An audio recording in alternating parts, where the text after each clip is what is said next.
సర్క్యాస్ కిచెన్కి స్వాగతం అండి. ఇది పాలగుండ అండి. ఒరిస్సా సైడు, ఆంధ్ర సైడు దొరుకుతుంది. కొన్ని ఏరియాల్లో దొరకవచ్చు, నాకు తెలియదు. కొన్ని దేశాల్లో కూడా దొరుకుతుందండి. దీన్ని మనం నీటిలోని కడిగితే శుభ్రంగా పిండిలాగా తయారవుతుంది. ఇగోండి, ఇది పిండిలా తయారవుతుంది. ఇది 6 వంపులు వంపిస్తానండి. ఇలాగ నీరు తేరుతుంది అనమాట. మనం శుభ్రంగా పిండి నీళ్లు కలపెడితే ఇలా మెత్తగా అయిపోతుంది. ఇలాగా మెత్తగా లేహ్యంలా అయిపోతుంది. ఇది కర్రపెండలంతో చేస్తారని విన్నానండి. దీంతో చేస్తారో కూడా తెలియదు నాకు. ఇది శాస్త్రమైన వంట అండి. ఇంత మునుపు పెట్టాను, నేను ప్లెయిన్గా పెట్టాను. ఇప్పుడు వెరైటీగా పెడదామని. అయితే ఇది 6 వంపులు వంపేసాను. ఇది 7వ వంపు నీళ్ళండి. ఈ నీళ్ళు కూడా పైన వంపేసి మీకు చూపిస్తాను నేను. దీనికి ఈ గ్లాసుడు పిండి అండి, ఈ గ్లాసుడు పాలగుండ మనం నానబెట్టుకున్నాము. ఈ గ్లాసుతో 3 గ్లాసులు పాలు, 1 గ్లాసు నీళ్లు వేసుకున్నామండి. ఇది గ్లాసున్నర షుగర్ వేయాలండి. ఇప్పుడు గ్లాస్ వేసాను, హాఫ్ గ్లాస్. ఇదిగోండి, హాఫ్ గ్లాసున్నర వేసాం. దీనికి కావలసిన జీడిపప్పు గుర్రాలేమో బద్దలు చేసుకొని కాస్త నెయ్యి వేసి వేపుకున్నాము. ఈ వంట చాలా చలవ చేసే వంట అండి. శరీరానికి వేడి ఉన్నప్పుడు చాలా చలవ చేస్తుంది. తర్వాత ఎవరైనా మనం గెస్టులు వచ్చి పెడితే ఎండాకాలంలో మంచిగా చలవ చేస్తుంది. టేస్ట్ కూడా బాగుంటుందండి. చూడటానికి తమాషాగా ఉంటాయి. పాల ముంజలు అంటే ఈ తాటి ముంజలు టైప్లో ఉంటుంది చూడటానికి. ఇప్పుడు ఇంత నీరు అవసరం లేదు, మనం కొద్ది నీరు వంపుకుందామండి.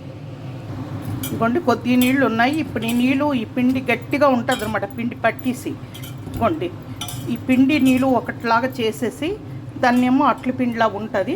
ఇప్పుడు మనం మరుగుతున్న పాలు పంచదారలో వేయాలి. ఉండకట్టకుండా కలుపుతూ, గెరిటితో కలుపుతూ వేయాలి. పాలు షుగరు మరిగిపోయి ఇప్పుడు మరుగు వస్తుంది. ఇప్పుడు దాన్ని మనం ఇలా పోసుకుంటూ కలపాలి.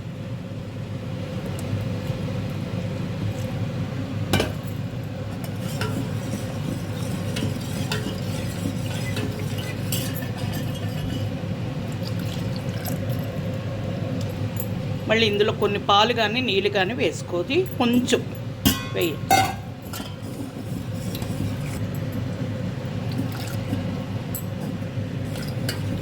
మనం ఉండకట్టకుండా కలపాలండి. దీన్ని అలాగను బాగా ఉడుకు రావాలి. ఈ వంట చాలామందికి తెలుసండి, చాలామందికి తెలియదు కూడా. ఇదిగోండి, చికెన్ అవుతుంది కదా, దీన్ని మళ్ళీ మనం అలా ఉడకబెట్టాలి. మొత్తం మనం వేసింది 4 గ్లాసులు, పిండితో వేసింది 1/2 గ్లాస్ ఉంటుంది వాటర్, లేకపోతే గ్లాస్ వేసుకోండి. ఇది చిన్న కొబ్బరి చిప్ప, పచ్చి కొబ్బరి అండి. దాన్ని మిక్సీ చేసుకున్నాను. ఇది వేయాలి ఇప్పుడు ఇందులో. ఈ టైప్లో వచ్చినప్పుడు మనం వేయాలి. ఈ రకంగా అయినప్పుడు మనం కొబ్బరికూర ఎక్కువ ఉడకబెట్టక్కర్లేదు. కొబ్బరికూర వేసిన తర్వాత ఇలాచీ వేయాలి. ఇలాచీ ఇష్టం లేని వాళ్ళు మానుకోండి. ఇప్పుడు నేను 4 ఇలాచీ చెదగొట్టి వేస్తా. ఇప్పుడు 4 ఇలాచీ అండి. దాన్ని తొక్క తీసేసి మనం చెదగొట్టుకొని వేసుకోవచ్చు. కొద్దిగా షుగర్తో అయితే ఇంకా బాగుంటుంది. ఒక తువ్వాలు కానీ, దిండు గలేబు కానీ ఏదైనా శుభ్రంగా ఉతికి దాన్నేమో తడిగా ఉండేటప్పుడే గట్టిగా పిండుకొని మనం దాన్ని ఇలాగా క్లాత్ గచ్చు మీద వేసుకోవాలండి. శుభ్రమైన గచ్చు మీద. ఇది తడి మీద మనం పాల ముంజలు వేసుకోవాలి. ఈ రకంగా గట్టిగా అయినప్పుడు కొంచెం నెయ్యి వేసుకుంటే టేస్ట్ ఉంటుంది. అంతే, నెయ్యి వేయకపోయినా పర్వాలేదండి, మనం టేస్ట్కి వేస్తున్నాము.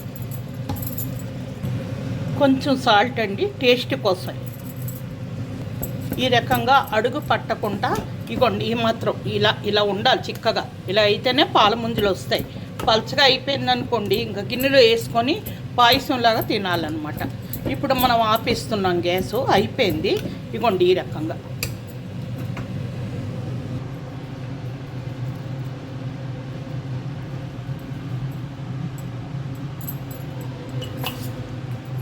ఇలాగా తడి క్లాత్ మీద మనం అన్నీ వేసుకోవాలండి ముంజలు. పెద్దవి కావాలంటే పెద్ద వేసుకోవచ్చు, చిన్నవి కావాలంటే చిన్న వేసుకోవచ్చు. మనం చేసిన గ్లాసు పౌడర్కి ఇగోండి ఇన్ని అయ్యాయి ముంజలు. ఇప్పుడు దీని మీద అందం కోసం జీడిపప్పు పెడుతున్నాం.